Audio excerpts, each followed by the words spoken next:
They are coming, and they will find you. Stay docile and don't look away. In our never-ending quest through the strangest corners of the internet, we may stumble across a YouTube channel that looks at first glance to be a regular local news station. But be careful, or else you're gonna find yourself unable to recognize human faces, stuck in the woods with cryptids lurching towards you as the moon stares down like an angry and hungry god. Despite the fact that literally everyone and their mother have already made a video on the enigmatic horror ARG, Local 58, I decided I would do the same for two big reasons. Firstly, you know that feeling you get when you watch something and then immediately want to talk about it and engage with it in as many ways as possible?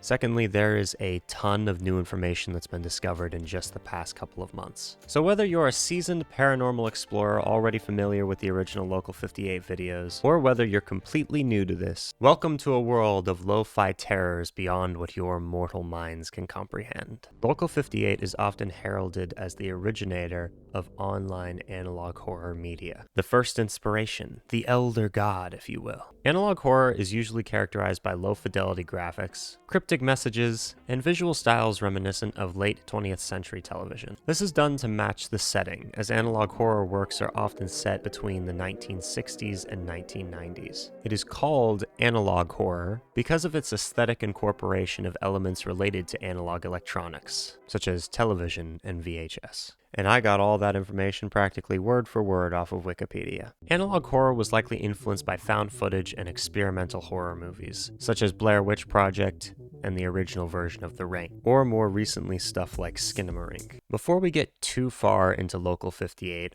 I want to try and explain what an ARG, or augmented reality game, is generally intended to be. Have you ever been scared of something irrational? Like ghost stories, or cryptids, or demons? Well, now imagine it's not irrational. Your security blanket has been torn away. The idea of an ARG is to create an interactive story or experience where the real world is the backdrop, and everything is made to assist you in suspending your disbelief. Once you do, you can submit to the immersion and really bask in the glory of what is essentially an online role-playing game where you are the player. ARGs are also unique from lots of other kinds of media because they employ many different forms of storytelling. In the case of Local 58, someone participating will watch videos, listen to cryptic audio files, find hidden messages, decipher codes, and only gradually come to realize the true horror of what they've been engaging with, which is all part of the fun. Trust me,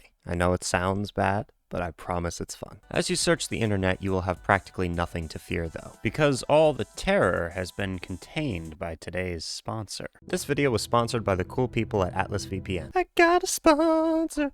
Fuck yeah! Atlas is a service that allows you to browse the internet safely and anonymously. Right now, there's more identity theft, malware, malicious redirection, and just common trackers that sell your data than there have been at any other point in the internet's history. Internet safety is incredibly important, and a VPN service blocks pretty much everything hackers could throw at you. One feature I think is particularly useful is this area you click onto from the home page that shows you everything that attempts to steal your data. Then over here you can monitor your email address to basically scan the internet to see if any of your information has been compromised. If it has, you can take appropriate steps like changing your passwords, and then you'll be good to go. Knowing is half the battle, and this knowledge gives me peace of mind while mindlessly scrolling. Atlas has given me a link, which you can find in the description, that gives you 83% off the service. This brings the total to just $1.83 per month, making Atlas the most affordable VPN you can find. In addition, Atlas does something that no other VPN does. No need to buy different plans for each of your devices and all your family members' devices to make sure that you're protected. Atlas covers everything with just one account. As I'm recording this, I just realized that this service can do what Netflix can't, except I guess in America, where they've currently tabled the idea until outrage dies down and people forget about it, and then they'll just implement it anyway. Speaking of which, Atlas VPN allows you to get around regional blocks and restrictions. So if you want to watch something on Netflix, but what you want to watch is region blocked, you can change your IP location with just one click and then watch pretty much whatever the hell you want.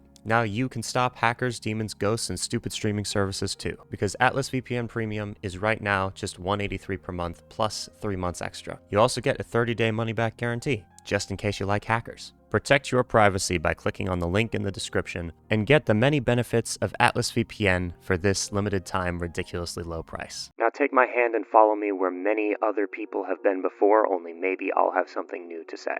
Local 58 was written and created by Straub, and it's an incredibly creative spin-off of Straub's creepypasta Candle Cove. Honestly, I can make a whole video about Candle Cove just by itself, and you should definitely read it sometime. Each main video on the YouTube channel is presented as footage of a fictional public access television channel located in Mason County, West Virginia, simply named Local 58, with the call sign WCLV-TV. The channel was created in the late 1930s, and the basic premise of each video is that the news is hijacked over a period of decades with a series of ominous and surreal broadcasts. Found footage, analog horror, these are some terms that immediately come to mind when viewing the content of these videos. Each video on this channel is totally unique and incredibly interesting in its own right, so we're going to be talking about all of them. The episodes were originally uploaded to a totally separate website in a slightly different order, but I'm going to be using what's currently available on YouTube as my guide. Originally, I was aiming to cover the entire series in just one video, but the script ended up being 3 times longer than anything I've written before and probably would have taken months to finish. So instead, we're going to save everyone's sanity and just make multiple videos. So if you like this one,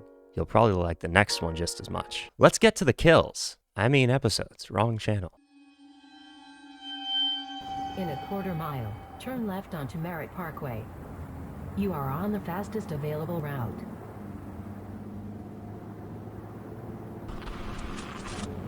Starting off with a hell of a video called "You Are on the Fastest Available Route," which is about an evil GPS that's trying to kill you.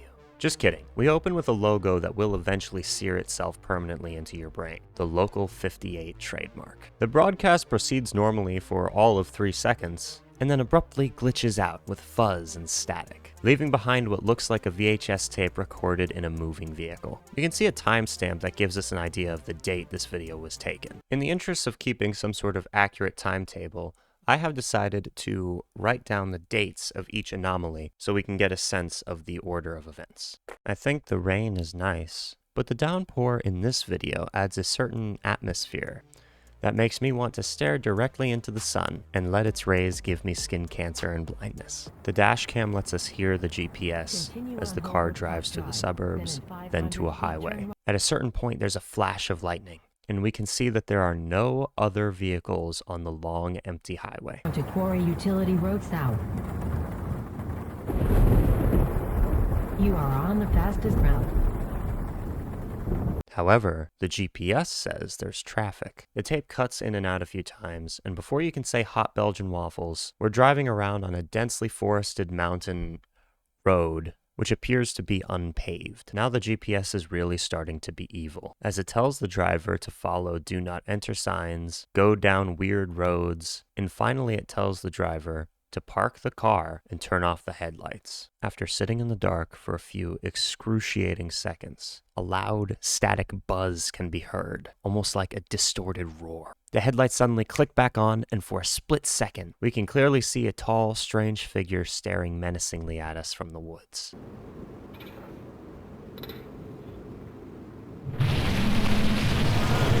Rerouting. Make a U-turn.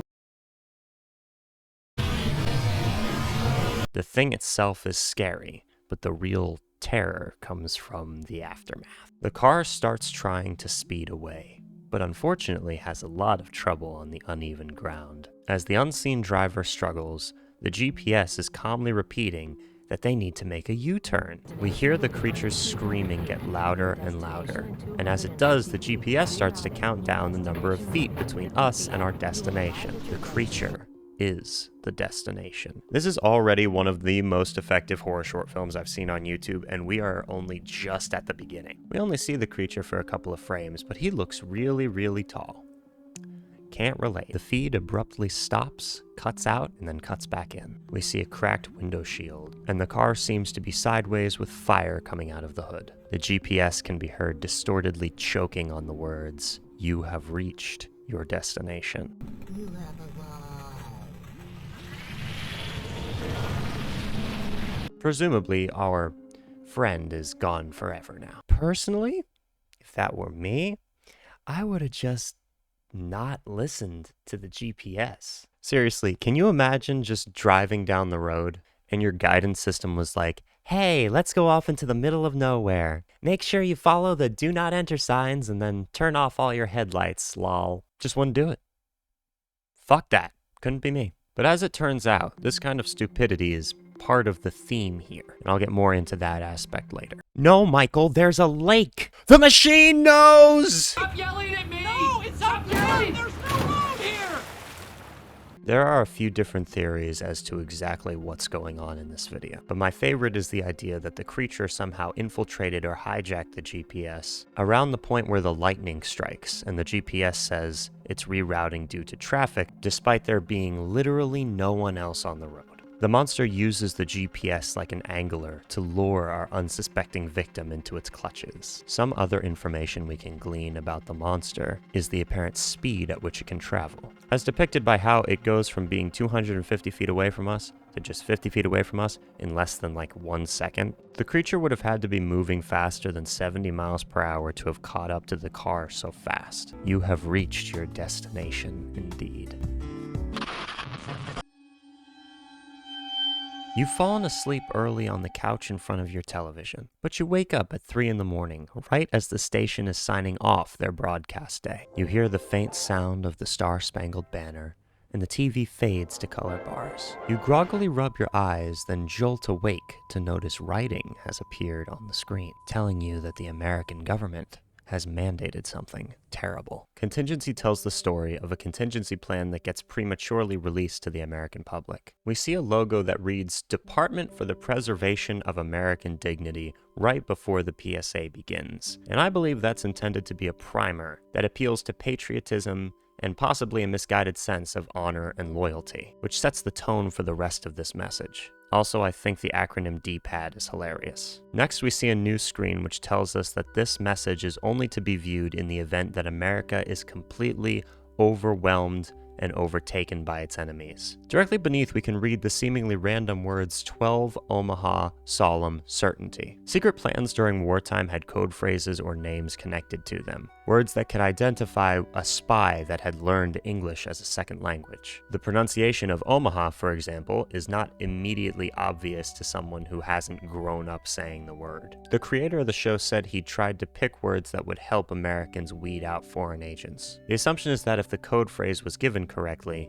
everyone would know this is not a drill and this is not a trick. The next screen implores and demands the American public's compliance, then simply reads, God bless America. And I want to warn you that things only go downhill, like just straight down from here. And I don't mean just this video. I mean everything I'm going to be talking about today has disturbing themes, including stuff like sewer slide, extreme paranoia, and derealization. So if you struggle with those themes and feel that this could potentially make you uncomfortable, just click off. No judgment here. We love you. Thank you for watching up to this point. See you in the next video. Okay, now that all the cowards are gone, the next message that plays is pretty much all very, very important. So I'm just going to read it to you.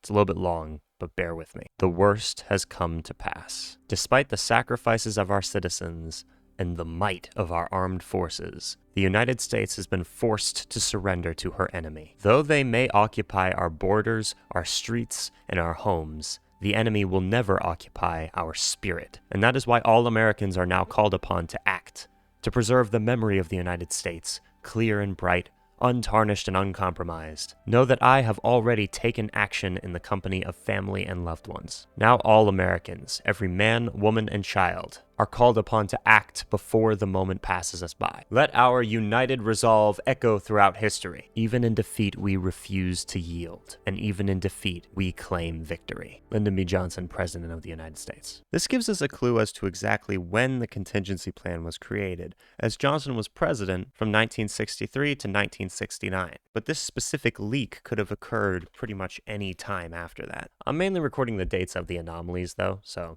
63 to 69 it is. Let me draw your attention to the specific words that they're using. All Americans. Take action. The unnamed enemy may take everything from us, but they cannot take our spirit. The language is vague but calls upon a sense of responsibility. The president himself claims to have already taken action, and we are being manipulated to accept that these are the steps that must be taken to preserve American dignity. As this message rolls across the screen, the music starts to distort and shift in pitch, creating a general sense of unease and tension. Then the actual horror begins, as the tape begins to instruct viewers to take action. The instruction starts out vague, but slowly comes into focus, and the messaging itself turns aggressive and threatening. We are told to honor liberty by taking the greatest liberty of all. It is an honor to be called to act in service to our country and to take America with us. You're starting to get an idea of where this is going. We are told we will be remembered and that there is nothing to fear. I think part of the reason why this message is so effective is the sterile delivery of it. It's written in a calm and rational tone and attempts to seduce you into belief while it rationalizes with promises of safety, responsibility, and necessity. Then we get to the best part,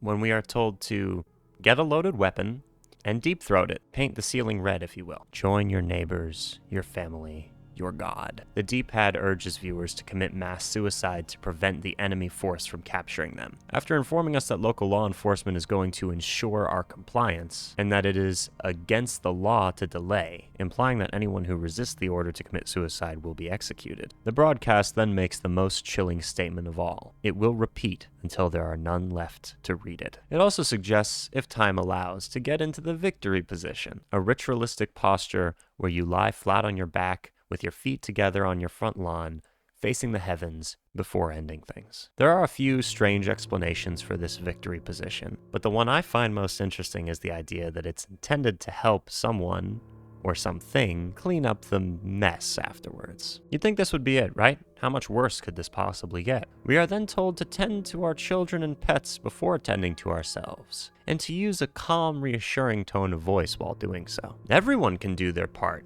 and the smallest patriots make the biggest sacrifices. Although you have the choice to comply, your family doesn't. You get to make that decision for them. The disturbing messages and imagery are flashing faster and faster now, the music getting more distorted and frankly terrifying. This message seems innocuous, but it's actually one of the most cryptic and interesting moments in this entire episode. The 51st state is not a place. I believe the idea of the 51st state is intended to be heaven or paradise. It represents the death of these patriots. And if I'm correct, that would turn this whole thing into a religion of blind nationalism and a critique of cultism and dogmatic thought. But before we can get any further into the madness that this tape had waiting for us, Local 58 regains control. Damn it, we were just getting to the good stuff. They post an apology for technical difficulties. Then they attempt to save face by claiming that the message was a hoax. But just beneath the surface, we can clearly see the text that they didn't want us to see. It's kind of funny how clumsy this station is. This hidden text flashes for a split second, and we read that the station's claim that the warning is a hoax is a planned false apology in case the tape was accidentally played before its time. And with that, we might move on to the next found footage masterpiece. But first I want to ask you, are you beginning to pick up on any reoccurring themes?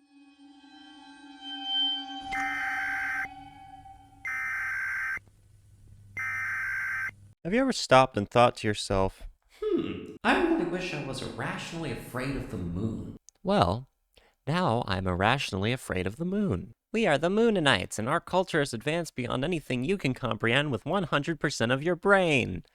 Weather Service, like all of these, at first glance appears to be just another late-night broadcast, with a focus on faith. But that's never the case. Remember, kids, something always has to cause problems. People are always fucking around and finding out. The broadcast is interrupted by the Emergency Alert System, or EAS, warning viewers about an impending catastrophic meteorological event. This episode is the first to reveal that Local 58 is situated in the greater Mason County area, and you don't need to be a third-degree master to figure that reference out. I believe, generally speaking, when it comes to horror, that less is more. The less we know, the more our minds start to fill in the blanks with far more evocative material. And the best scary stories guide our minds to certain conclusions, but never really fill in the gaps. I believe that's one of the reasons Local 58 is so successful. The creators continually keep viewers in the dark with vague wording and unexplainable events, as shown here with the aforementioned meteorological event, which we are told will last until sunrise and we should not view with the naked eye. Do your eyes have some sort of exhibitionism kink, or is there a different reason they want to be exposed? Tell your eyes to stop being whores and to get away from the windows. Stupid, slutty eyes. Here things take a drastic turn as the warning is hijacked. We are given a clue as to the exact moment this happens when the program suddenly reads blood of the for a split second. Blood of the what? Suddenly we are told there has been an update to the warning. It's now completely safe to go outside. Imagine that. In fact, viewers are told that they must go outside immediately. In between all of these messages, we get glimpses of strange, distorted imagery. But here we can clearly see text hidden in the background, which gets highlighted to read, "Do not look at the moon. Stay inside and face away from the windows." We are told to avoid mirrors, and then in a final moment of paranoia, we are told just not to look up.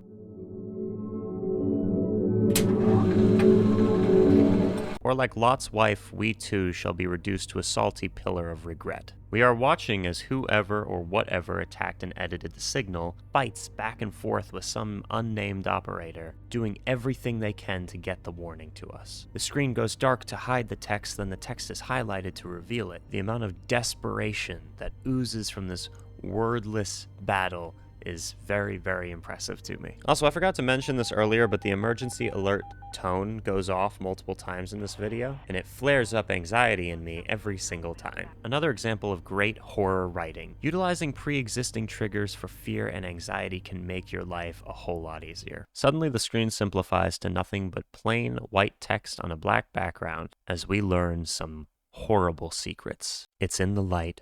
The moon came in. He found me through the mirror.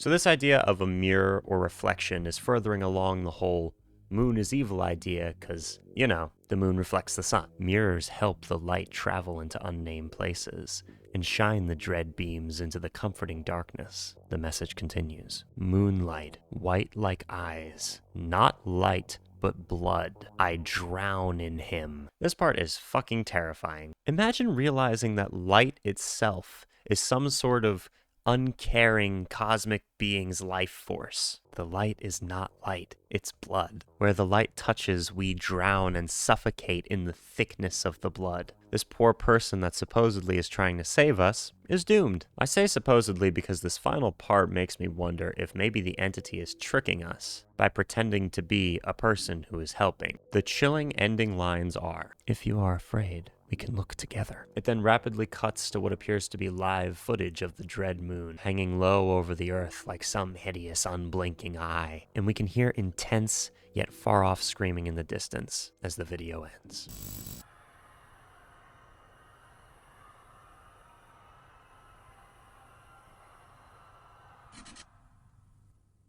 Freaking crazy stuff. The stories all work well as standalone pieces, but there are some themes that play common roles in all of them. One thing analog horror does really, really well is blur the line between fantasy and reality. There is no distinct protagonist because the protagonist is you and I. The footage is found footage, and we are the ones discovering it. And that's what makes it so exciting and so weird and so visceral and so intense. And yeah, I love it so much. As I did research for this video, I found Chris's Twitter and Reddit pages and spent hours going over them. Some things I gleaned from this is, firstly, he has an incredible amount of dedication to this project, and there's plans for the future. While there are still many questions about the overall series circulating, he intends to hide answers to more of it in upcoming media that continues to expand on the lore of Local 58. And I'm very excited to see what comes next, and hopefully cover it in the future. To kinda, bring everything together, we've learned that the GPS doesn't always have our best interests at heart, and the moon is evil. But more importantly,